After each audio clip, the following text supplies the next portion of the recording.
Hi, so I spent all day writing a paper about this reading I did in my ethics class called A Critique of Ethics by A.J. Ayer from his book Language, Truth, and Logic. And basically I had to summarize why he thinks ethical terms are unanalyzable and then give a critique of that. I was supposed to kind of nitpick one little thing about it, but I actually did kind of a broad question about it. So I'm going to try to explain that. Basically, A.J. Ayer thinks that there's 4 different ways that ethical terms are used. One is, well, there's 4 different ways to explore how ethical terms are used. One is like a description of ethical terms in their propositions. The second is how we experience ethical terms in moral phenomenon.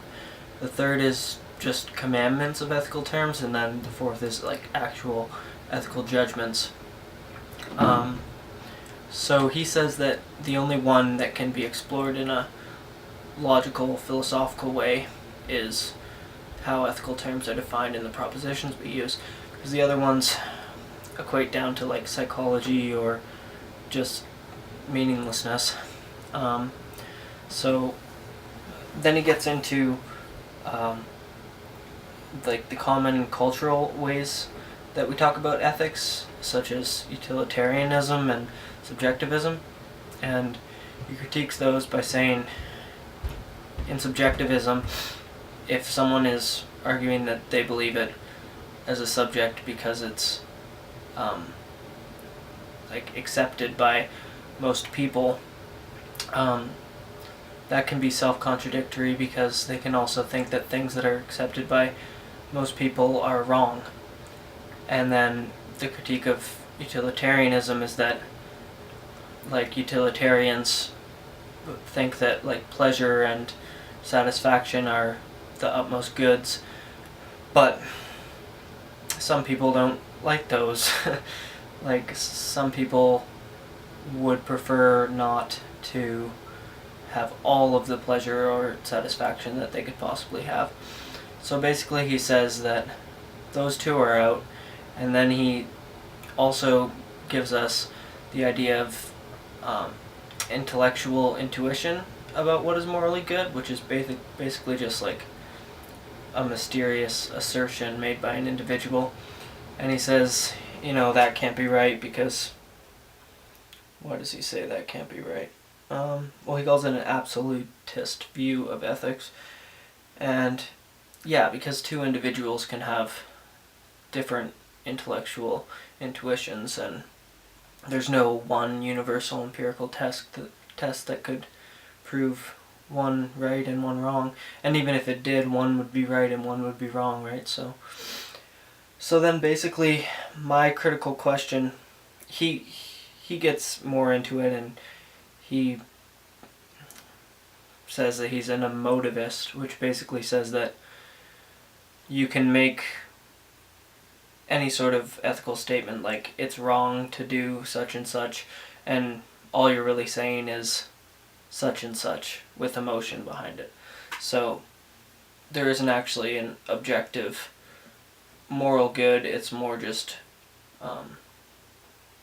your selfish little subjective ideas of what would be morally good for you.